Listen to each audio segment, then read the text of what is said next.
को। Thank you very much sir.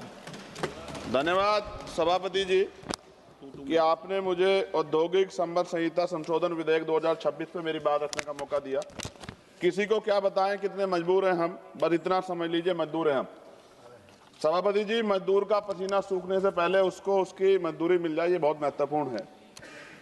मैं धन्यवाद दूंगा बाबा साहब अम्बेडकर को कि 15 अगस्त 36 को उन्होंने labour party of Indian labour party बनाई और उस मजदूरों की लड़ाई की शुरुआत की। 1942 में वो जब लेबर मिनिस्टर थे तो 12 घंटे से घटा के 8 घंटे काम किया, महिलाओं के लिए मातृत्व लाभ दिया और लेबर के जो सामाजिक सुरक्षा थी वो दिलाने का काम किया। अब मैं बिल पे आता हूं सभापति जी। कहा जा रहा है केवल एक तकनीकी संशोधन है, लेकिन जब बात श्रमिकों के अधिकारों, औद्योगिक संतुलन और करोड़ों परिवार के भविष्य की आएगी तब कोई संशोधन केवल तकनीकी नहीं होता है, हर शब्द का असर होता है, हर प्रावधान का परिणाम होता है। महोदय, वर्ष 2020 में सरकार ने 29 श्रम कानूनों को 4 श्रम संहिताओं में समाहित किया था। उस समय विपक्ष ने कहा था कि सुधार के नाम पर श्रमिकों की सुरक्षा कमजोर ना हो जाए। महोदय, ये विधेयक कहता है कि पुराने कानून ट्रेड यूनियन अधिनियम 1926, औद्योगिक विवाद अधिनियम 1947, औद्योगिक रोजगार अधिनियम 1946 का निरसन वैधानिक रूप से हुआ है। लेकिन मैं सरकार से पूछना चाहता हूं, क्या पुराने कानूनों में मौजूद श्रमिक सुरक्षा प्रावधानों का मूल्यांकन किया गया है?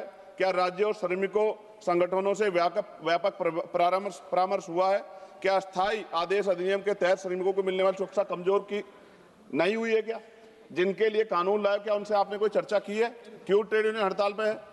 सभापति जी, औद्योगिक संबंध संहिता 2020 के तहत 300 तक कर्मचारी वाले प्रतिष्ठानों को छटनी और तालाबंदी के लिए पूर्व अनुमति की आवश्यकता से मुक्त कर दिया गया। पहले ये सीमा 100 थी। देश में 70% से अधिक औद्योगिक इकाइयां 300 से कम कर्मचारियों वाली हैं। इसका मतलब बहुत बड़ी संख्या में श्रमिक अब बिना सरकारी अनुमति के छटनी का सामना कर सकते हैं। 300 कर्मचारियों की सीमा के तहत यदि छटनी आसान होती है तो सबसे पहले असुरक्षित वर्ग प्रभावित होंगे, जिनमें SC, ST, OBC के श्रमिक बड़ी संख्या में।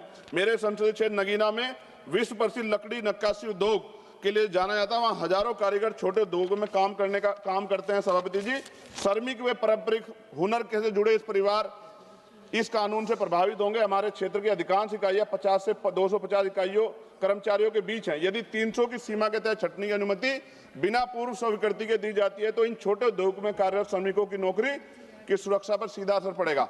यह कानून उद्योगों को हायर और फायर की छूट देता है। सभापति महोदय, देश के औद्योगिक और असंगठित क्षेत्रों में बड़ी संख्या में SC, ST और OBC के श्रमिक कार्यरत हैं।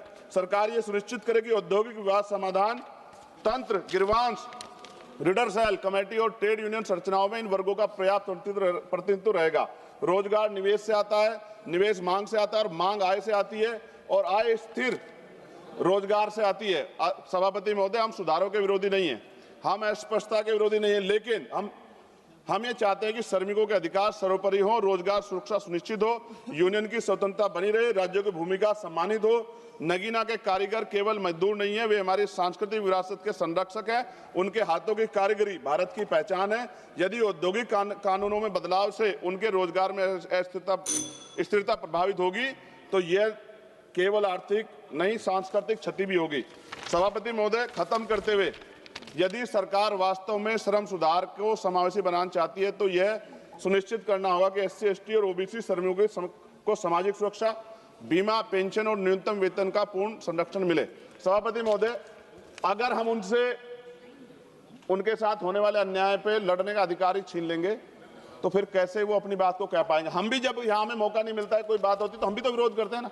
आप विरोध का अधिकार छीन के इतना समय लागू कर देंगे तो सर पूंजीपति तो मार देगा ना उनको। क्या सरकार पूंजीपतियों के बारे में सोचेगी या करोड़ों मजदूरों के जिनके कंधों से देश बना है?